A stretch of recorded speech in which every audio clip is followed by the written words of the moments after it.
Hello friends, welcome back to jobs हम सफ़र। तो चलिए हम अपने इस सफ़र के 5वें वीडियो की ओर अग्रसर हैं और आज का हमारा टॉपिक है ब्रिटिश शासन का भारतीय अर्थव्यवस्था पर प्रभाव। आज से पहले आप लोगों को 4 वीडियो मिले होंगे जिसमें पिछले वीडियो में आप वायसराय के बारे में पढ़े थे। तो चलिए बिना समय गवाए हम इस मॉडर्न हिस्ट्री के सफ़र को आगे बढ़ाते हैं और अपने 5वें वीडियो की ओर बढ़ते हैं।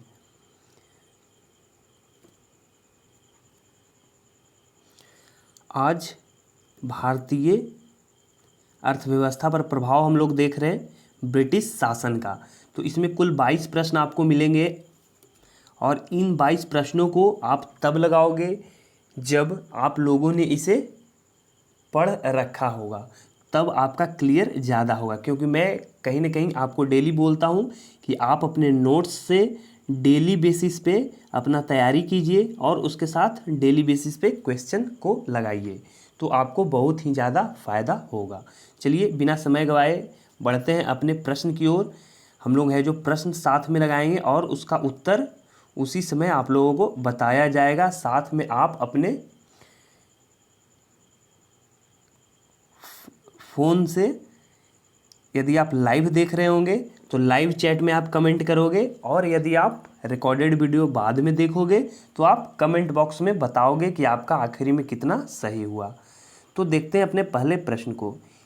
किस गवर्नर जनरल ने भारत में अस्थाई भू राजस्व व्यवस्था स्थापित की थी? तो यहाँ अस्थाई भू राजस्व व्यवस्था की बात हो रही है, तो आप बिल्कुल लॉर्ड कॉर्नवालिस को टिक करेंगे। फर्स्ट का हम लोग का आंसर हो गया सी। यदि आप लाइव चैट में कमेंट करना चाहते हैं तो इस प्रकार से कीजिए, फर्स्ट का सी। चलिए आगे बढ़ते हैं। बिहार में परमानेंट सेटलमेंट लागू करने का कारण था। यहाँ पे आपको परमानेंट सेटलमेंट के बारे में पूछा जा रहा है और पूछा जा रहा है इसका कारण आप बताइए किस कारण से बिहार में लागू की गई थी। तो हम लोग देख लेते हैं। ज़मींदारों का ज़मीन पर अधिकार न रहना, ज़मींदारों के लिए ज़मीन पर वंश परंपरागत अधिकार को स्वेच्छा से हस्तांतरित करने का अधिकार। कहीं न कहीं यही हम लोग को आंसर दिख रहा है। वैसे हम लोग आगे का पढ़ लेते हैं। भू राजस्व का राजस्व निर्णय करना, जमींदारी प्रथा का निर्मूलन। तो आपका ऑप्शन बी यहाँ पे करेक्ट हो जाएगा। चलिए आगे बढ़ते हैं। अंग्रेजों ने रैयतवाड़ी बंदोबस्त कहाँ लागू किया था? यदि रैयतवाड़ी बंदोबस्त की बात आए तो बिल्कुल आप टिक करोगे मद्रास और बम्बई प्रेसिडेंसी में। देखिए आपका है जो क्वेश्चन नंबर 2 48-52 बीपीएससी यानी 2008 में पूछा गया था। कहीं ना कहीं क्राउन बुक जो है आपको प्रीवियस ईयर के क्वेश्चन को दे दिया गया है यहाँ पे, उसको एनालाइज आप करते हैं तो आपका तैयारी कहीं ना कहीं अच्छा हो जाता है। बढ़ते हैं अपने अगले प्रश्न की ओर। ब्रिटिश व्यवस्था में रैयतवाड़ी भूराजस्व संग्रह प्रचलित था। कहाँ प्रचलित था? तो आपके आंसर हो जाएंगे दक्षिणी भारत में, क्योंकि इधर ही आपका रैयतवाड़ी भूराजस्व प्रचलित था। अगला प्रश्न है, भारत में उपनिवेशी शासनकाल में होम चार्जेज भारत से संपत्ति दोहन का महत्वपूर्ण अंग थे। निम्नलिखित में से कौन सी विधि निधियां होम चार्जेज के संघटक थी? चलिए तो हम लोग इसका आंसर टिक करेंगे। कौन कौन सा हो जाएगा पहले देख लेते हैं। लंदन में इंडिया ऑफिस के भरण पोषण के लिए प्रयोग में लाई जाने वाली निधि। तो ए आपका यहाँ पे तो ऑप्शन ए सही हो गया है। ऑप्शन ए नहीं, स्टेटमेंट ए बोलेंगे तो ज़्यादा बेहतर होगा। आगे देखते हैं स्टेटमेंट 2, यानी कि भारत में कार्यरत अंग्रेज कर्मचारियों के वेतन तथा पेंशन देने हेतु प्रयोग में लाई जाने वाली निधि। ये भी आपका सही हो जाएगा यहाँ पे। अगला है भारत के बाहर हुए युद्धों को लेकर लड़ने में अंग्रेज़ों द्वारा प्रयोग में लाई जाने वाली निधि। तो ये आपका नहीं होगा, यानी कि ऑप्शन स्टेटमेंट 1 और स्टेटमेंट 2 जिस ऑप्शन में होगा वही हम लोग का आंसर हो जाएगा। तो वो आपको ऑप्शन बी में दिख रहा है, इसलिए 5 का बी हो जाएगा। चलिए बढ़ते हैं अपने अगले प्रश्न की ओर, जो है क्वेश्चन नंबर 6। लॉर्ड कॉर्नवालिस का अस्थाई बंदोबस्त लागू किया गया कब लागू किया गया? तो बिल्कुल आप बता सकते हैं इसका आंसर। मैं थोड़ा देर वेट करता हूँ, आप कमेंट में कमेंट कीजिए, लाइव चैट में कमेंट कीजिए, अपने कॉपी पे नोट डाउन कीजिए कि इसका आंसर कितना है। तो चलिए देखते हैं, इसका आंसर आपका हो जाएगा ऑप्शन नंबर डी 1793 ईस्वी में। अगला प्रश्न है, निम्नलिखित में से कौन भारत में उपनिवेशवाद का आर्थिक आलोचक थे? उपनिवेशवाद के आर्थिक आलोचक की यदि बात की जाए तो आपको पता होगा दादा भाई नौरोजी, जी सुब्रमण्यम अय्यर और आरसी दत्त, तीनों हैं जो आलोचक इसके थे। तो 1, 2 और 3 यानी कि ऑप्शन नंबर डी आपका करेक्ट हो जाएगा। चलिए बढ़ते हैं आगे अपने अगले प्रश्न की ओर। रैयतवाड़ी बंदोबस्त के संदर्भ में निम्नलिखित कथनों पर विचार कीजिए। चलिए देखते हैं हम लोग कि आखिर कौन से कथन आपके सही हैं। हम लोगों को कथन सही जो है उसको टिक करना है। तो पहला देखते हैं, किसानों द्वारा लगान सीधे सरकार को दिया जाता था। चलिए ये तो आपका सही हो गया। सरकार रैयत को पट्टे देती थी, ये भी सही हो गया, क्योंकि हम लोग रैयतवाड़ी बंदोबस्त के बारे में पढ़ रहे हैं, यानी कि उनके कथनों के बारे में पढ़ रहे हैं, तो इन दोनों को तो हम लोग सही देख पा रहे हैं। अगला देखते हैं, कर लगाने के पूर्व भूमि का सर्वेक्षण और मूल्य निर्धारण किया जाता था। यानी कि आखिरी आपको यदि टैक्स लगाया जा रहा है तो उससे पहले आकर निर्धारित करेंगे मूल्य और भूमि का सर्वेक्षण भी करेंगे। तो आपका ऑप्शन 3 भी सही है, ऑप्शन 3 स्टेटमेंट 3। चलिए तो आपका 1, 2 और 3, 1, 2, 3 जहाँ दिख रहे होंगे वही हमारे आंसर हो जाएंगे, जो कि है ऑप्शन नंबर सी। चलिए आगे है, शब्द इंपेरियल प्रेफरेंस का प्रयोग किया जाता था। इंपेरियल प्रेफरेंस आपका होता क्या है और इसका प्रयोग कहाँ किया जाता था, ऐसा आपको क्वेश्चन में पूछा गया है।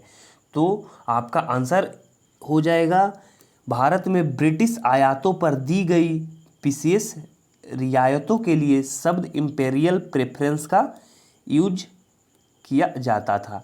आपका इंपेरियल प्रेफरेंस किस लिए यूज किया जाता था? भारत में ब्रिटिश आयातों पर दी गई विशेष रियायतों के लिए। चलिए अगला प्रश्न है, भारत में भारतीयों द्वारा 1881 में स्थापित हुआ तथा उनके प्रबंध में चलने वाला सीमित देयता प्रथम बैंक आपको बताना है। तो इसका आपका अवध कॉमर्शियल बैंक आंसर हो जाएगा। चलिए बढ़ते हैं अपने अगले प्रश्न की ओर, जो है प्रश्न नंबर 11। चलिए, poverty and the un British rule in India, poverty and the un British rule in India नामक पुस्तक के लेखक को आपको बताना है कि कौन है जो लिखे हैं। तो बिल्कुल आप बता सकते हैं, इसका आंसर दादा भाई नौरोजी हो जाएगा। चलिए अगला प्रश्न है, किसने यह विचार किया था कि भारत में ब्रिटिश आर्थिक नीति घिनौनी है? तो बिल्कुल आप बता सकते हैं कि ऐसा बात कार्ल मार्क्स के द्वारा बोला गया था, इसलिए ऑप्शन सी हमारा करेक्ट हो जाएगा। चलिए अगला प्रश्न है, ब्रिटिश शासन के दौरान भारत में उद्योगों का कोई स्वतंत्र विकास नहीं हुआ, इसका कारण क्या था?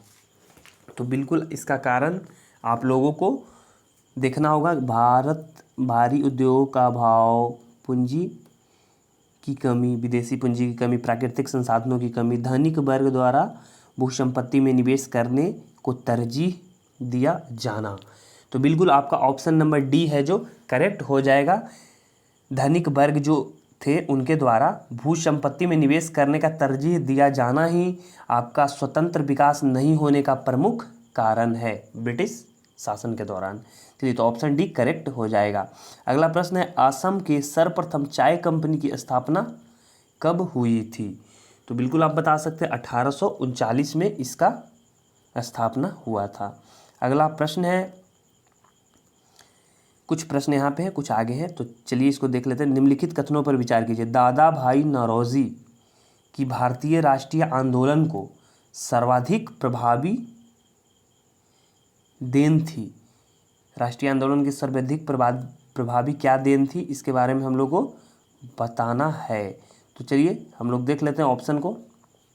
क्या क्या है, यहाँ पे हम लोग ऑप्शन देखते हैं केवल। उन्होंने इस बात को अभिव्यक्त किया कि ब्रिटेन भारत का आर्थिक शोषण कर रहा है। चलिए एक बातें तो ये हुई। आगे है, उन्होंने प्राचीन भारतीय ग्रंथों की व्याख्या की और भारतीयों में आत्मविश्वास जगाया। दूसरी बात, ऐसा हम लोग को स्टेटमेंट बोला जा रहा है। तीसरा है, उन्होंने सभी सामाजिक बुराइयों के निराकरण की आवश्यकता पर सर्वोपरि जोर दिया। तो इन कथनों में आपको चूज करना है कि बताइए दादा भाई नौरोजी की भारतीय राष्ट्रीय आंदोलन को सर्वाधिक प्रभावी देन क्या थी। तो इसमें से आपका हम लोग को दिख रहा है, उन्होंने इस बात को अभिव्यक्त किया कि ब्रिटेन भारत का आर्थिक शोषण कर रहा है, तो ऐसा उन्होंने बोला था। तो चलिए ऑप्शन 1 तो आपका सही है अभी। उसके बाद फिर यदि हम लोग आगे की बात करें तो जो हमें दिख रहा है, उन्होंने प्राचीन भारतीय ग्रंथों की व्याख्या की और भारतीयों में आत्मविश्वास जगाया। उन्होंने सभी सामाजिक बुराइयों को निराकरण की आवश्यकता पर सर्वोपरि जोर दिया। तो नहीं, कहीं ना कहीं आपका ऑप्शन 1 ही केवल करेक्ट है यहाँ पे, जो है कि उन्होंने इस बात को अभिव्यक्त किया कि ब्रिटेन भारत का आर्थिक शोषण कर रहा है। तो हम लोग का ऑप्शन 1 करेक्ट हो जाएगा। अगला प्रश्न है, सर टॉमस मुनरो भू राजस्व बंदोबस्त से संबंध है। चलिए, सर टॉमस मुनरो भू राजस्व बंदोबस्त से संबंध है, बताइए कि इसका क्या आंसर आपका होगा। तो आप बिल्कुल बता सकते हैं रैयतवाड़ी बंदोबस्त से वो संबंधित थे। आगे का प्रश्न है, इस्तमरारी बंदोबस्त किसने लागू किया। यदि बात आती है आपको इस्तमरारी बंदोबस्त की, तो बिल्कुल आप यहाँ पे लॉर्ड कॉर्नवालिस टिक करने वाले हैं। अगला प्रश्न है, 1793 में लॉर्ड कॉर्नवालिस की भू व्यवस्था प्रणाली लागू होने के बाद कानूनी विवादों की प्रवृत्ति में बढ़ोतरी देखी गई। ठीक है, उसके बाद निम्नलिखित प्रावधानों में से एक किसको सामान्यतः इसके कारक के रूप में जोड़कर देखा जाता है। जब भू व्यवस्था प्रणाली लागू हुई थी लॉर्ड कॉर्नवालिस के द्वारा, तो कानूनी विवादों में है जो बढ़ोतरी देखी गई थी। तो आखिर बताइए कि जो कौन सा कारक है जिसको जोड़कर इसमें देखा जाता है, ऐसा आपसे पूछा जा रहा है। तो इसका आंसर आप क्या दोगे, ये देखिए, पहले पढ़ते हैं ऑप्शन को। रैयत की तुलना में जमींदार की स्थिति को अधिक सशक्त बनाना, ईस्ट इंडिया कंपनी को जमींदारों का अधिपति बनाना, न्यायिक पद्धति को आर्थिक नहीं अधिक कार्यकुशल बनाना। तो कहीं ना कहीं ये सभी हैं जो कोई वजह नहीं थे, इस वजह से आपको इसका ऑप्शन नंबर डी करेक्ट हो जाएगा। उपयुक्त ABC कथनों में से कोई नहीं। देखिए आपका IAS प्री का क्वेश्चन है 2011 का, तो बिल्कुल इसमें है जो कंसेप्चुअल क्वेश्चन है, इन तीनों में से कोई नहीं था जिसे इसका कारक के रूप में जोड़कर देखा जाए। अगला प्रश्न है, दादा भाई नौरोजी द्वारा प्रतिपादित अपवाह सिद्धांत यानी ड्रेन थ्योरी की सही परिभाषा नीचे लिखी गई किस कथन में आती है। तो हम लोग देखते हैं कि आखिर कौन से कथन में इनका ड्रेन थ्योरी आता है। तो देखते हैं, देश के संसाधनों का उपयोग ब्रिटेन के हित में किया जा रहा है। तो ऐसा कुछ खास वो नहीं बोले थे। चलिए हम लोग आगे देखते हैं। भारत की राष्ट्रीय संपदा का एक भाग अथवा कुल वार्षिक उत्पाद ब्रिटेन को निर्यात कर दिया जाता है, जिसके लिए भारत को वास्तविक प्रतिफल नहीं मिलता है। ये बिल्कुल ही आपका सही हो जाएगा। ड्रेन थ्योरी का यही कथन है जो आता है कि भारत की राष्ट्रीय संपदा को क्या किया जा रहा है, एक भाग को है जो कुल वार्षिक उत्पाद ब्रिटेन को निर्यात कर दिया जा रहा है और कहीं ना कहीं उसका हमें कोई प्रतिफल नहीं मिल रहा, उसका कोई हमें फ़ायदा नहीं मिल रहा। यही ड्रेन थ्योरी में लिखा गया था। तो आपका ऑप्शन बी करेक्ट हो जाएगा 19 का। चलिए अगला 2-4 प्रश्न और है, देख लीजिए। अंग्रेजों के शासनकाल में भारत के आर्थिक दोहन के सिद्धांत को किसने प्रतिपादित किया। तो यही जो ड्रेन थ्योरी था। तो हम लोग इसको टिक करने वाले हैं, आपका ऑप्शन दादा भाई नौरोजी। देखिए UPPCS का क्वेश्चन है आपका 1995 का, और साथ में UPPSC फिर से पूछा मेंस में 2004 में। चलिए आगे का प्रश्न देख लेते हैं हम लोग। चिरस्थायी बंदोबस्त 1793 के अंतर्गत जमींदारों से अपेक्षा की गई थी कि वे खेतिहर को पट्टा जारी करेंगे। अनेक जमींदारों ने पट्टा जारी नहीं किया, इसका कारण क्या था, इसके कारण के बारे में आपको बताना है। तो आखिर बताइए इसका कारण क्या था। देखते हैं, जमींदारों के ऊपर किसानों का विश्वास, जमींदारों के ऊपर कोई सरकारी नियंत्रण नहीं था, यह ब्रिटिश सरकार की जिम्मेदारी थी, खेतिहरों की दिलचस्पी पट्टा प्राप्त करने में नहीं थी। तो देखिए ये जो आपका ऑप्शन है, जमींदारों का सरकारी नियंत्रण नहीं था, जमींदारों के ऊपर कोई सरकारी नियंत्रण नहीं था, इसी वजह से अनेक जमींदारों ने पट्टा जारी नहीं किया, जिसका वजह क्या था, सरकारी नियंत्रण का नहीं होना। तो बिल्कुल आपका ऑप्शन है जो बी करेक्ट हो जाएगा, सरकारी नियंत्रण नहीं होने की वजह से जमींदारों ने पट्टा जारी नहीं किया। चलिए अगला प्रश्न है और आखिरी प्रश्न है आपका, जो कि देखिए IAS प्री का क्वेश्चन है आपका 1996 में पूछा गया है, जो है निम्नलिखित में से कौन दादा भाई नौरोजी के उत्सारण सिद्धांत यानी कि ड्रेन थ्योरी में विश्वास नहीं करता था। आखिर कौन है जो विश्वास नहीं करते थे, आप यहाँ पे थोड़ा नोट डाउन कीजिए, विश्वास नहीं करने वाले लोगों का नाम आपको टिक करना है।